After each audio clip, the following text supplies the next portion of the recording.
Hi, I am Wanda Pino, a member of Montana Cattlewomen, and what you just saw was a view of our cattle ranch.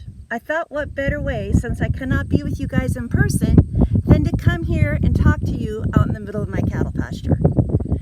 It is just wonderful that you give us the opportunity to talk to the fourth graders of the Billings and surrounding areas to let them know that the Montana Cattlewomen care about them and want them to know what a rancher does in the state of Montana.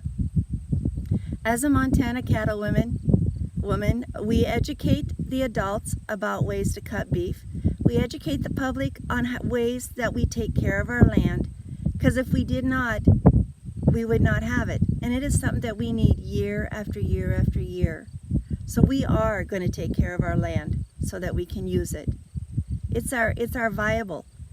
And then also for the youth of the state of Montana, from the grades 12 through K, kindergarten, we educate them on beef items, on different cuts of beef, the way of life, and how beef is important in your diet. So with that being said, I want to start off with showing you, this is a picture of our ranch. My husband and I live 220 miles east of Billings. We are 7 miles from the North Dakota line. And where we live, there are no trees, and if there is a dam, it's because somebody built it in the early 30s. We have, as you can see in the picture here, this is a hayfield, this is a hayfield, this here is pasture land, and then these are all of our buildings. This is our cattle barn, this is our house, and then over here are our sheep barns, because not only do we just have cattle, but we have sheep also. And it's very important to have all those buildings because out here, as you saw, it's pretty flat. And where do cattle get away from the snow when it's storming if they don't have a creek to go into or some trees to go into?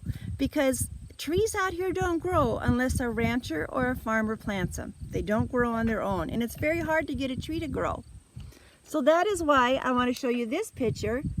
We have the barns, and then if you notice, so when it is storming, the cattle will go up and stand against the barns or this windbreak right here. This is a windbreak, and then there's another windbreak over here, and there's another windbreak clear over here. So when the cattle are home in the wintertime and we're feeding them hay because they can't dig through the snow to get the grass, cattle won't do that like a buffalo will. We have to provide for them. We provide the food for them during the wintertime and the summertime. That is why we rotate them from pasture to pasture, because one pasture has ran out of grass, or if you don't have a pipeline carrying your water into that pasture, your water source may have dried up, because most dams usually dry up like the 1st of August. So that is why on our ranch we have water tanks. And as you can see, the water tank right there, that is on, that pipeline is 4 miles long from the well. The well is at home, east of that, north of the house. But that pipeline goes that far that we had to install. Nobody installs that for us. We install that and pay for it ourselves. And then also you see right here is a cubic block, and then there's an orange barrel. Well, when you see those out in the pasture by the water tanks or by themselves, this little block is called a Cobalt salt block, because cattle need vitamins. And in the tub, it's a lick molasses, sweet molasses base that gives them the vitamins and the minerals that they need throughout the year. Now, you have to give cattle vitamins year-round. Just like you as a child, you need your vitamins every morning. Your mom puts that Flintstone down and has you eat it, right? Well, so you need your vitamins to grow healthy bones and stay healthy. I take my vitamins every day because I'm lacking vitamins. Our cattle need vitamins every day. So it's very important that as a cattle rancher that you supply this for your cattle, because they can't get it out of the ground. It just does not come out of the ground or in the grass. There's not enough of it to supply them. Now, we have our cattle. You saw in my picture before, there were some cows and some baby calves sitting over there just laying around by the water tank. Now, those calves, when we get ready here, we calve in March and April is when we calve. So the calves are out on their mamas all the way until October. And then we will wean our calves off of the mamas in October. But before we wean, How many of you kids had to go to the health nurse and get a shot before you could go to kindergarten? Yeah, most of you did, didn't you? Well, just like you had to get a shot before you went to kindergarten because you were going to be next to other children and your mom didn't want you to get sick from being next to the other children. We have to give those calves shots because they're going to be put in with other calves at the feedlot when we wean them. So we give them shots so they don't get sick, which is very important that we do that. We also have to give shots to the cows and to the bulls so they don't get sick. There's just so many diseases out there that our cattle could get, and we have to give them to them if we want healthy cattle.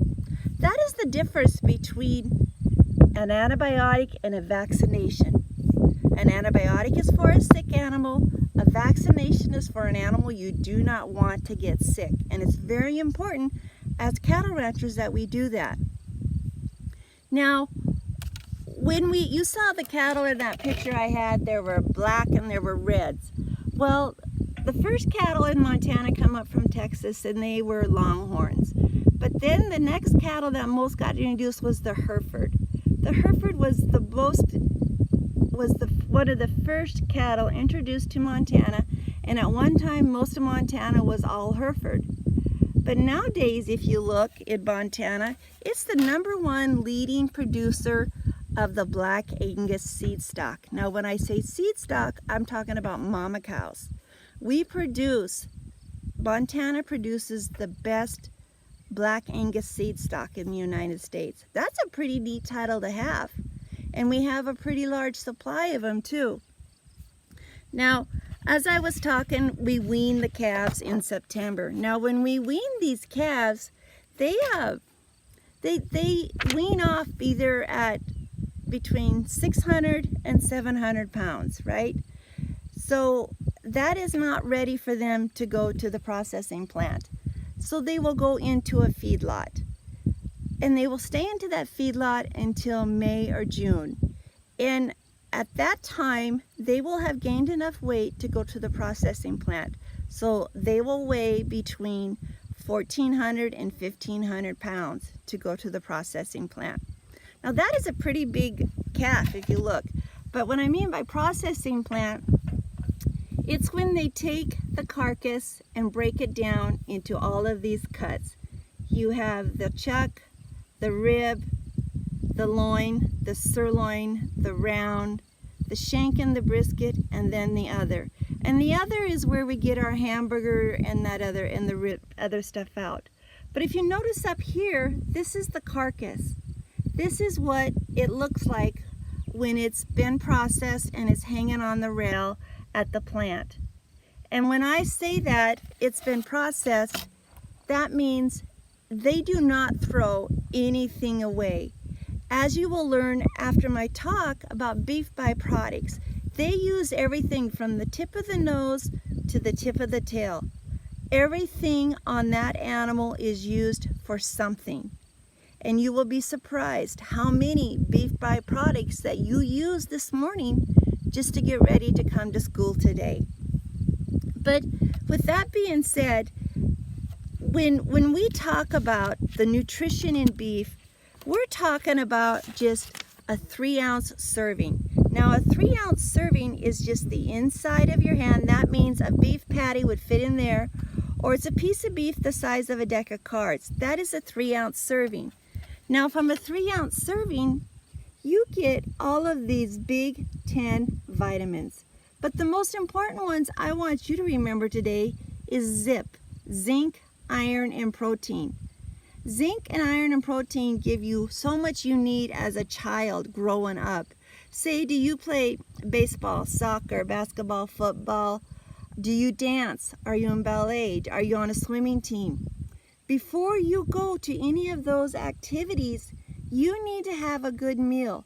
That's why your mom tells you you need to eat all of the vegetables and your protein. Now your protein is your meat. So my favorite one is this one up here. B vitamins in beef help give you the energy to tackle busy days. And then the riboflavin helps convert food into fuel that you get from beef. This is just so important. that you eat protein because you get so much from it. It's just, to me, it's exciting. From just 3 ounces of beef, you get all of that energy. Also, I want to show you, and we will talk about this in a little bit, but I am going to show you how if you eat a 1/4 pounder cheeseburger, it doesn't have to be a 1/4 pounder, a McDonald's cheeseburger, and you will fulfill the My Plate. I'll talk to you later. Hi, and welcome again. So, remember when I left you, we talked about the My Plate, right? Well, the My Plate is from the USDA, and that is the form of the government that counsels people on what they need in their daily diet. And it also sets guidelines for what nursing homes or hospitals serve for lunches, and also sets guidelines for what your school lunch serves. So it's very important that they create dietary guidelines, and it's called My Plate. So as you can see, we have fruits in the red, grains in the orange, protein in the purple, vegetables in the green, and dairy in the blue. And I want to show you today how, if you were to eat a cheeseburger, you fulfill every one of those sections of the My Plate that the USDA has set forward as a balanced meal for anybody. So I'm going to ask you, and I want you to answer along, which part of My Plate does the bun go under? That's right, the grains. And then next we have the meat, what in this case is a beef burger. What does the burger go under? Protein, right. And then we have the tomato, the slice of tomato. Now some say this is a vegetable, some say this is a fruit.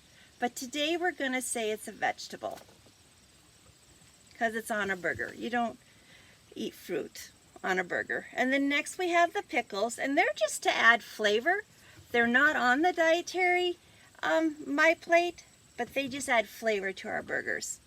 And then next we have 2 slices of onion.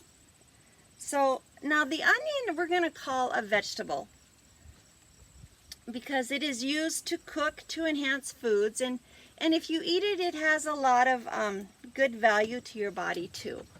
So what are these? Right, they're Swiss cheese, and they are part of what? The dairy, right. So you're getting dairy on your burger, right? So here's another kind of cheese to add more dairy supplement to your burger. And then next we have mustard and more mustard. And then every cheeseburger needs ketchup, right? And then here's more ketchup on your cheeseburger. And then to make it complete, we're going to add what? Lettuce, which is a vegetable, to your burger. So we have just added, the vegetables are the lettuce, the dairy is the cheese, another vegetable is the tomato, and then we have our protein is the burger, and then our grains is the bottom bun plus the top bun with sesame seeds on it. And there we have just created an awesome cheeseburger that is fulfilling our daily diet on the My Plate set forward by the USDA. This is Wanda Pino for the Montana Cattlewomen. Thank you for listening.